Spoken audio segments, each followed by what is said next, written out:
आज के कार्यक्रम के अध्यक्ष, हिंदी में कोई प्रॉब्लम नहीं है ना? आदरणीय महाराजा श्रीमान सांजाओबा जी, सभी स्वातंत्र्य वीरों के वंशधर यहाँ जो उपस्थित है और उपस्थित नागरिक सज्जन, माता भगिनी,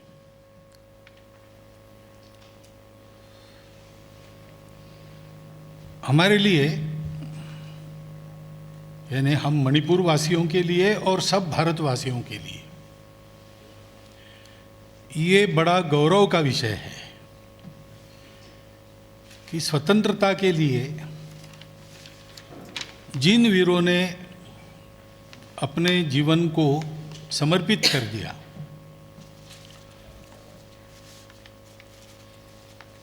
स्वतंत्रता के 75 साल पूर्ण होने पर हम उनको स्मरण कर रहे, इतना ही नहीं तो उनके बारे में जानकारी बढ़ा रहे हैं।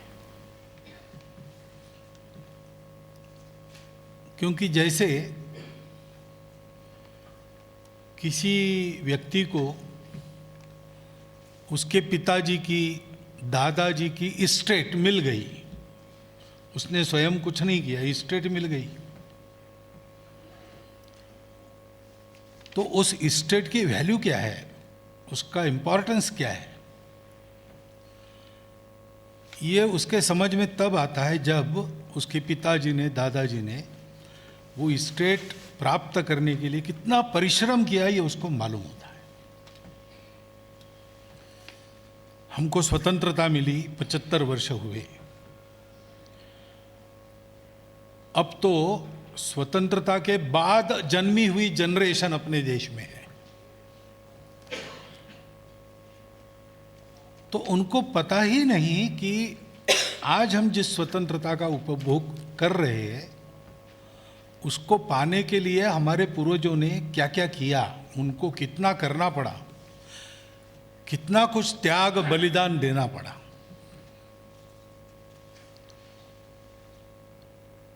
इतना त्याग बलिदान करने की ताकत हमारे पूर्वजों की थी, उनका ही खून हमारे नसों में बह रहा है, तो हम भी उतना ही त्याग बलिदान करते हुए अपने देश को बड़ा कर सकते हैं, अपने जीवन को वास्तविक स्वतंत्र और सुखी जीवन बना सकते हैं। ये आत्मविश्वास इस स्मरण में से प्राप्त होता है। ये भी पता चलता है कि हमारा ये जो कुल है भारतवंशियों का, मणिपुर का जैसे है वैसे सारे भारत में हुआ है ये संघर्ष। कभी कभी बताया जाता है कि ये संघर्ष केवल कहीं पर उधर नॉर्थ इंडिया में हो, ऐसा नहीं है। अंग्रेजों के विरुद्ध संघर्ष केवल 1857 में हुआ ऐसा भी नहीं, उसके पहले से शुरू हुआ है और 1947 तक कंटिन्यूअस चला है। थोड़ा थोड़ा सुलगने लगा, फुल फ्लेयर उसका 1857 के आसपास आया, बाद में वो बुझा नहीं, वो चलते रहा। तो केरल में 1830 में वीर पांड्य कट्टबोमन ने संघर्ष शुरू किया। उसने एक प्रोक्लेमेशन पब्लिश किया, और प्रोक्लेमेशन सारे भारत के लिए पब्लिश किया, और उसमें ये कहा कि ये जो गोरे लोग आए हैं बाहर से, इनके आने के कारण खाने में नमक और पूजा में कर्पूर महंगा हो जाएगा, इसलिए इनको हका लो अभी। देखिए, बाहर से आया है, हम पर राज नहीं करना चाहिए, वी कैन रूल आवरसेल्व्स, एक स्वतंत्रता की भावना है। और स्वतंत्रता का डेफिनेशन भी है, खाने में नमक, फिजिकल प्रॉस्पेरिटी, मटेरियल प्रॉस्पेरिटी, और पूजा में कर्पूर, स्पिरिचुअल प्रॉस्पेरिटी और इंडिपेंडेंस। जो अभी बताया कि नोट में कि अपने धर्म का पालन करते हुए हमारे वीर रहे, तो ये जो सारा संघर्ष हुआ है 1857 के पहले से 1947 तक, उसमें भारत का संघर्ष कैसे हुआ, इसका एक परफेक्ट एग्जाम्पल ये मणिपुर का संघर्ष है। ये जो दो इसमें मेनली 1891 उसके बारे में, क्योंकि उसके पहले भी एक बार हुआ है, दोनों का उल्लेख है। लेकिन 1891 के हमारे हीरोज, हमारे योद्धा, वो स्वातंत्र्य योद्धा थे। वो अपनी स्वतंत्रता के लिए, मणिपुर राज्य के अधिकारों के लिए और मणिपुर के लोगों के सुख के लिए लड़ रहे थे, वैसे ही अपने धर्म के लिए भी लड़ रहे थे।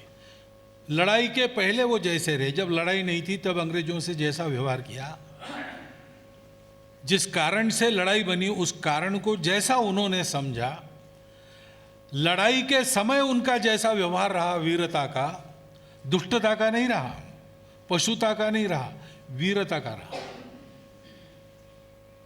और अंग्रेजों का रिकॉर्ड लिखता है कि इंग्लैंड में इस युद्ध को लेकर जो पार्लियामेंट में विवाद हुआ, उस विवाद का एक कारण ये था कि अंग्रेजों की फौज के पलटनों ने अनसोल्जरली कंडक्ट दिखाया।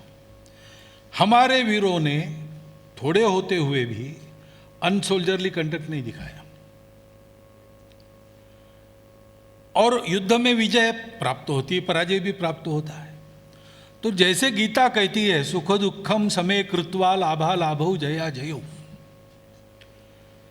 वैसे उस युद्ध में पराजित होने के बाद भी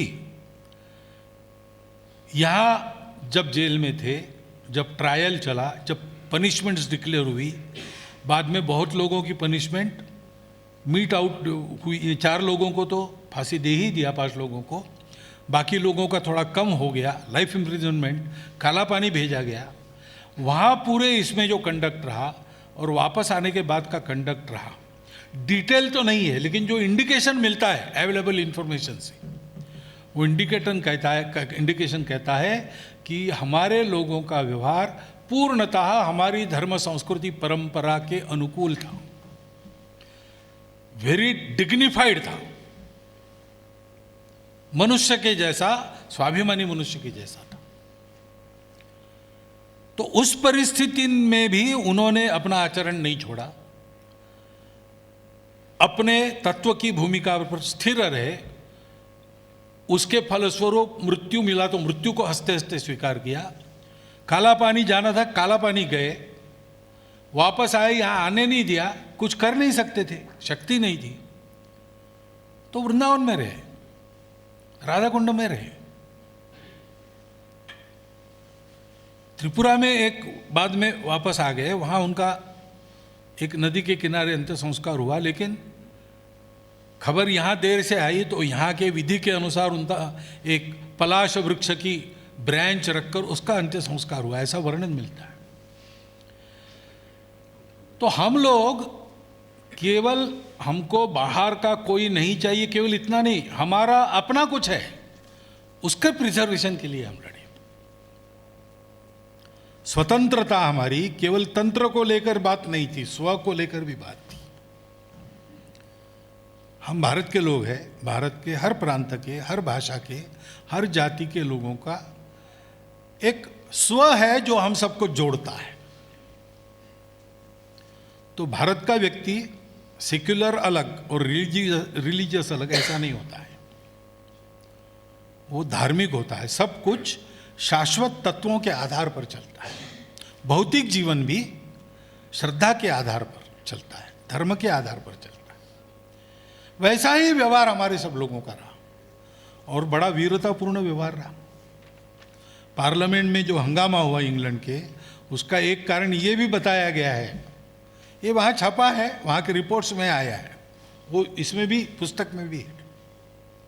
उसका एक कारण ये भी बताया गया है कि देशी लोगों की छोटी फौज ने, जिनके पास, अंग्रेजों के पास जैसे हथियार थे वैसे हथियार नहीं थे, वैसी तोपें नहीं थी, चारों तरफ से घिर गए थे, संख्या में बहुत कम थे, फिर भी जिस पराक्रम के साथ उनका सामना किया,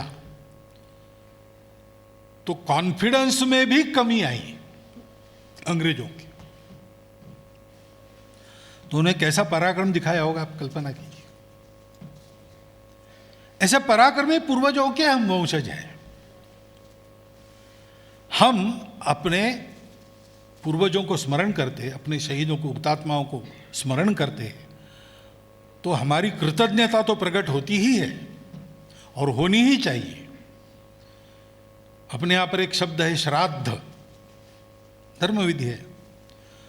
श्राद्ध है श्रद्धा को प्रकट करना, श्रद्धा पूर्वक करना।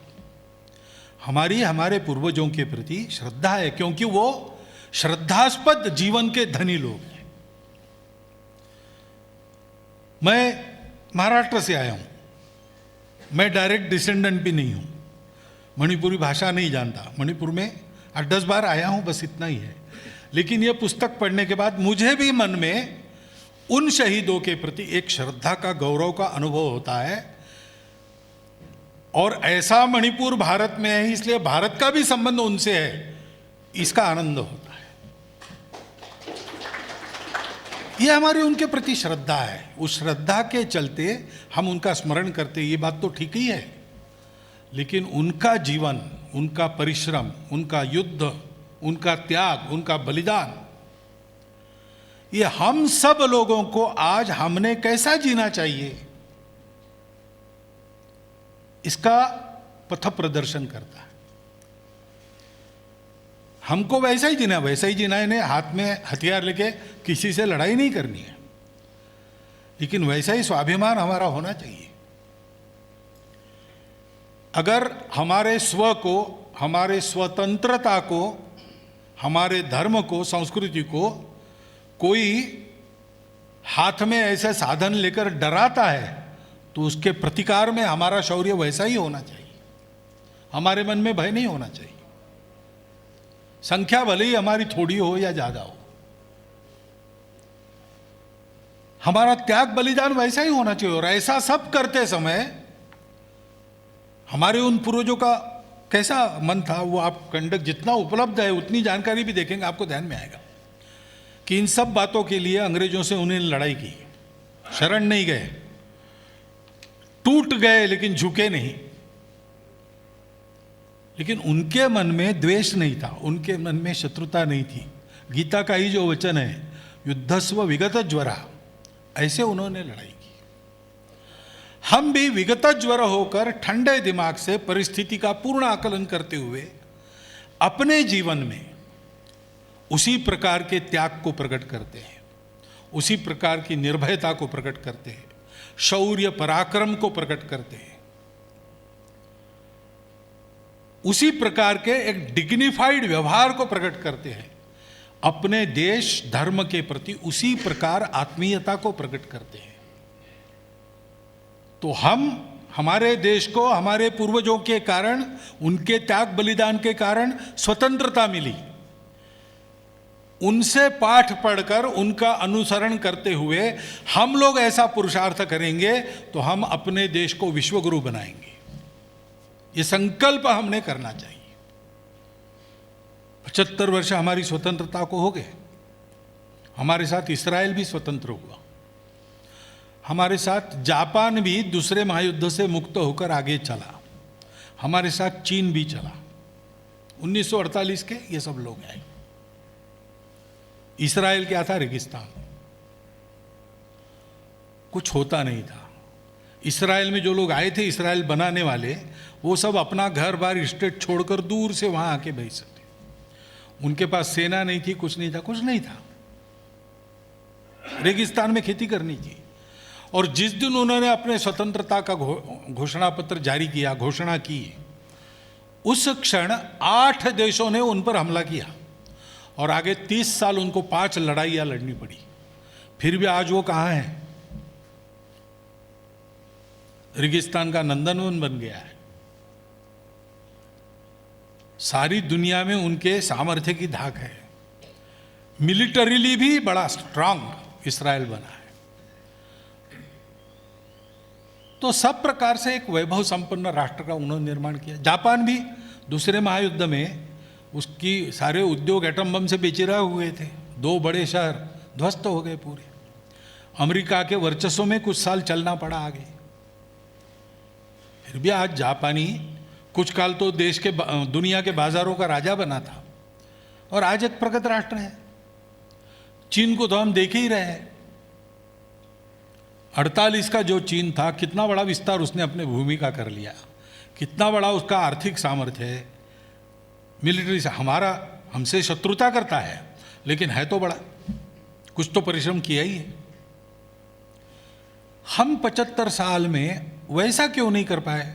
हमने कहीं कम किया ऐसा नहीं है, हम भी आगे बढ़े हैं और हम भी आगे बढ़ेंगे और हम अपना उदाहरण स्थापित करेंगे दुनिया में, बात पक्की है। लेकिन कैसा करेंगे?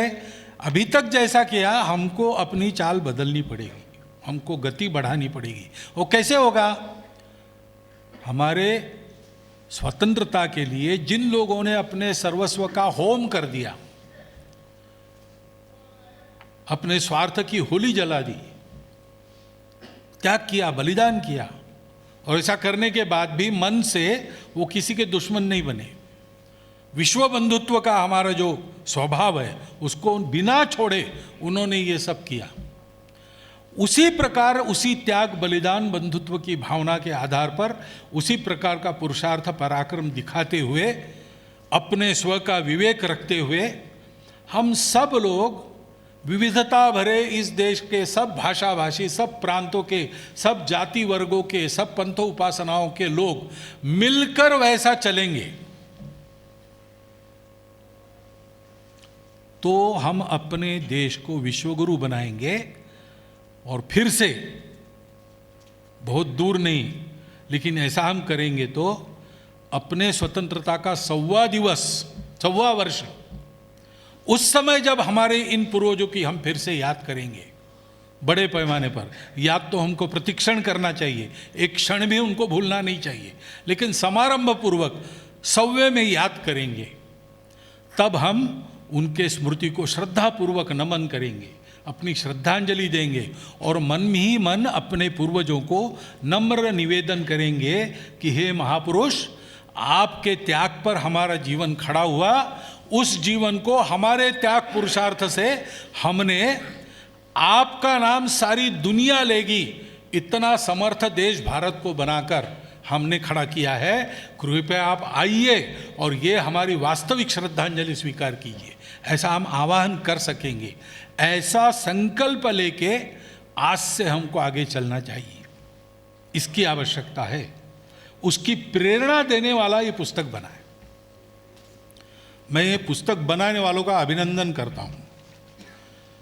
उन हमारे पूर्वजों के बारे में जानकारी प्राप्त करना बहुत कठिन बात है, पूरी तो अभी भी नहीं हुई, लेकिन जितनी उन्होंने खोज कर निकाली है वो भी हमारे सामने उनके जीवन की कल्पना देने के लिए पर्याप्त जानकारी, इसके लिए उन्होंने परिश्रम किया है, बहुत अच्छा रिसर्च किया है, वेल डॉक्यूमेंटेड बातें हैं। कुछ अपेक्षा भी व्यक्त की है, वो सामान्य अपेक्षाएं तो सरकार से है, सरकार ने 1-2 काम उसमें से कर दिए है। केंद्र सरकार ने अंडमान में वो माउंट हैरियट का नाम भी बदल लिया है, मणिपुर के नाम पर किया है, उस युद्ध के स्मरण में, युद्ध के शहीदों के स्मरण में।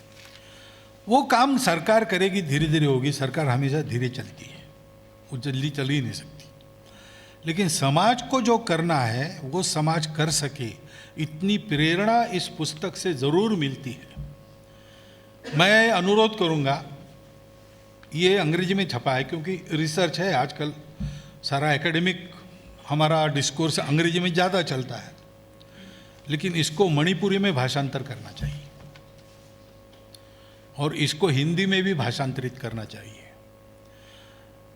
अंग्रेजी है, मणिपुरी है, हिंदी है, तो ये इन्फॉर्मेशन सारे भारत में जाएगी। ये इन्फॉर्मेशन मणिपुर में भी जाएगी, मणिपुर की युवा पीढ़ी को नए पुरुषार्थ की प्रेरणा देगी। सारे भारत में ये जाएगी तो भारत के लोग जानेंगे कि परंपरा से हमारा एक अंग, हमारा ही एक भाई, आकार में छोटा है, साधनों में कम है, लेकिन स्वतंत्रता की लड़ाई के योगदान में उसका योगदान कम नहीं है, हमारे बराबरी का है। एक दूसरे के बारे में ये जानकारी होने की आवश्यकता है, और इसलिए मेरा ये आह्वान है कि इसका मणिपुरी में भाषांतर हो। अंग्रेजी में ठीक से एक्सप्रेस भी नहीं होता, कुछ वहाँ ग्रामेटिकल मिस्टेक्स वगैरह भी आपको मिलेगी पुस्तक में, लेकिन पुस्तक का भाव तो एकदम ठीक आता है। उसके अंग्रेजी में करेक्शन की ज़रूरत है, परंतु अंग्रेजी छोड़ दीजिए ना, अपना सामान्य आदमी यहाँ मणिपुरी पढ़ेगा, बोलेगा, समझेगा। भारतवर्ष में दक्षिण के राज्यों में अंग्रेजी काम आ जाएगा, और बाकी राज्यों में हिंदी में सामान्य आदमी समझता है। तो ये जानकारी सर्वदूर जाए, मणिपुर का कंट्रीब्यूशन क्या है भारत की स्वतंत्रता में, ये जानकारी मणिपुर की मिले कि भारत की स्वतंत्रता में कैसा त्याग बलिदान हमारे पूर्वजों ने किया, और एक नया पुरुषार्थ हमारे इस क्षेत्र में खड़ा हो, जो आने वाले भारतवर्ष, विश्वगुरु भारतवर्ष के परम वैभव में भी यह दावा कर सकेगा कि सारे पुरुषार्थ में जैसा पहले से महाभारत काल से भारत के जीवन में मणिपुर का योगदान रहा है, वैसा ही योगदान आज की पीढ़ी भी करती है। एक देश के हम सब अंग अपना अपना योगदान करके पूरे देह को पुष्ट बना रहे, पूरे देह के साथ उसका प्रत्येक अंग भी पुष्ट हो रहा है। ऐसा एक समग्र भारतवर्ष का उत्थान हमारे कर्तृत्व से हम प्राप्त करें, ऐसी प्रेरणा इस पुस्तक में है। इस पुस्तक के लेखक और प्रकाशकों का मैं फिर एक बार अभिनंदन करता हूँ। यहाँ जो और हमारे शहीदों के, वीर पुरुषों के जो वंशधर लोग यहाँ बैठे हैं, उनको श्रद्धापूर्वक विनम्र वंदन करता हूँ, और आप सबका धन्यवाद करता हुआ मेरे 4 शब्द समाप्त करता हूँ।